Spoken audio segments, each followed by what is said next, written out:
औज़ुबिल्लाहिमिनश्शैतानिर्रजीम बिस्मिल्लाहिर्रहमानिर्रहीम।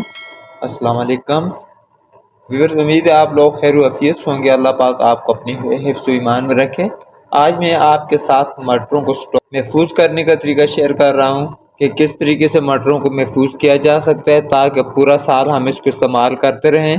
अगर इनका सीज़न ख़त्म भी हो जाए तो हमें कोई परेशानी न हो, जिस वक्त भी हम चाहें इनसे लुत्फ़ अंदोज़ हो सकें। तो उसके लिए मेरे पास ये मटरों के दाने हैं। 1 किलो मटर लिए थे, उससे ये दाने निकाले हुए हैं। तो इनके लिए मैंने ये आप देख रहे हैं कि देगची में पानी रखा हुआ है। पानी अच्छे से उबल जाए और इसमें मैं इस वक्त ऐड कर रहा हूँ ये 1 टेबल स्पून। इसमें मैंने चीनी ऐड कर दी।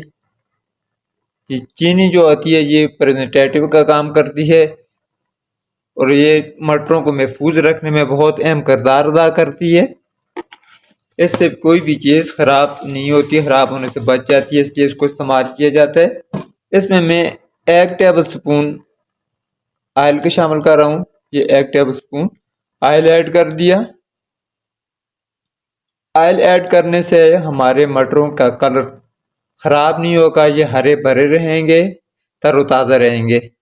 इसके लिए ये 2 चीज़ें मैंने इसमें ऐड कर दी हैं। पानी को जिस वक्त तक उबाल नहीं आया उस वक्त तक हमने मटरों को इसमें ऐड नहीं करना। जिस वक्त अच्छे से उबाल आ जाएगा फिर हमने मटरों को इसमें डालना है। बिस्मिल्लाहिर्रहमानिर्रहीम। तो पानी को अच्छे से बॉयल आ चुका है। अभी मैं इसमें मटरों को ये दाने ऐड कर देता हूँ। अभी इनको हमने सिर्फ 3 मिनट तक इसमें रखना है। 3 से ज़्यादा नहीं रखना, बल्कि सिर्फ 3 मिनट तक इसमें रखना है। और इसमें ये जो छोटे छोटे दाने ऊपर की तरफ आ रहे हैं इनको आप बिल्कुल निकाल दें। इनको हमें सेव करने की बिल्कुल ज़रूरत नहीं होगी, स्टोर करने की। ठीक हो गया। बिस्मिल्लाहिर्रहमानिर्रहीम। तो फिर यहाँ पर मेरे इनको उबालते हुए 3 मिनट गुजर चुके हैं। स्टोव को बिल्कुल ऑफ कर देना है इस पॉइंट पर आकर, ताकि इनका मज़ीद कुकिंग प्रोसेस रुक जाए और इनको इधर से निकाल देना है। बिस्मिल्लाहिर्रहमानिर्रहीम। निकाल कर इनको इस तरह बॉल में डालते जाता हूँ। स्टोव को इसलिए ऑफ करना है ताकि हमने इनको मज़ीद 3 मिनट से ज़्यादा नहीं पकाना। अगर स्टोव हमारा ऑन रहेगा तो मज़ीद ये पकते रहेंगे, हमारे निकालते निकालते इनके ख़राब होने का खदशा हो जाएगा।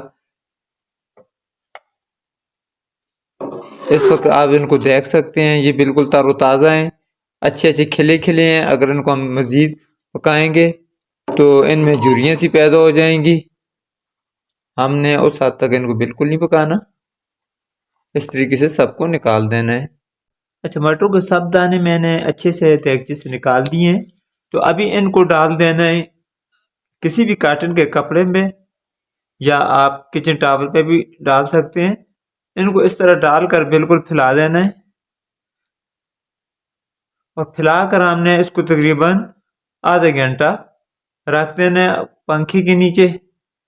अगर पंखे के नीचे नहीं भी रखें तो इन दिनों में मौसम माशाल्लाह काफ़ी गर्म हो चुके हैं, ऐसे भी खुश्क हो जाएंगे। हमने इनको इतना खुश्क करना है ताकि इनका जो गीलापन है ये ख़त्म हो जाए, इतने से खुश्क हो जाए। तो फिर इसके बाद हमने इनको स्टोर करने के लिए प्रोसेस करना है। बिस्मिल्लाहिर्रहमानिर्रहीम। ये मटरों के दाने हमारे खुश्क हो चुके हैं। ये आपको थोड़े थोड़े हो सकता है कि गीली नज़र आ रही हो, क्योंकि हमने इसमें ऑयल डाला हुआ था, उसकी वजह से इनकी चमक नज़र आ रही है। ये बिल्कुल खुश्क हो चुके हैं, ये बिल्कुल हाथों को गीला नहीं कर रहे। तो अभी हमने इसको एयर टाइट लिफाफे में पैक कर देना है। ये मेरे पास ये जिप वाला लिफाफा है। अगर आपके पास घर में ये मौजूद ना हो, बाज़ार से भी आप इसको ख़रीद सकते हैं। अगर बाज़ार से भी आपको ये नहीं मिले तो घर में किसी भी शापर को आप अच्छे तरीके से डाल के ऊपर से गांठ दे सकते हैं। तभी मटरों के दानों को इसमें डाल देना है।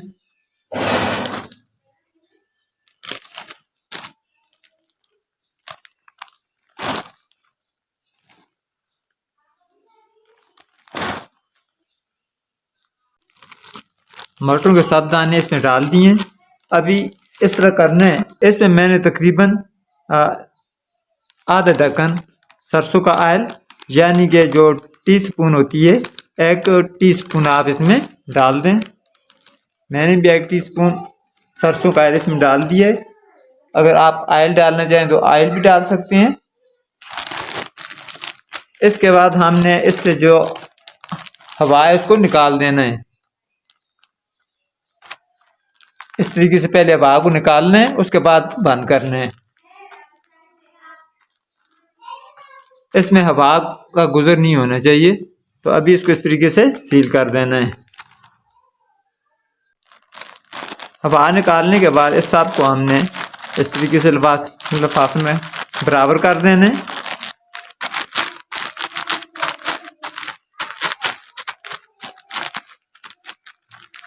इस तरीके से पैक करने के बाद इसको हमने फ्रीज करना है। आपने भी जब भी करना है इसको फ्रीजर वाले खाने में रखना है, फ्रिज वाले खाने में नहीं रखना जिसमें बर्फ जमती है, उस खाने में इसको रख लेना है। ये रख कर आप इसको पूरा साल इस्तेमाल कर सकते हैं।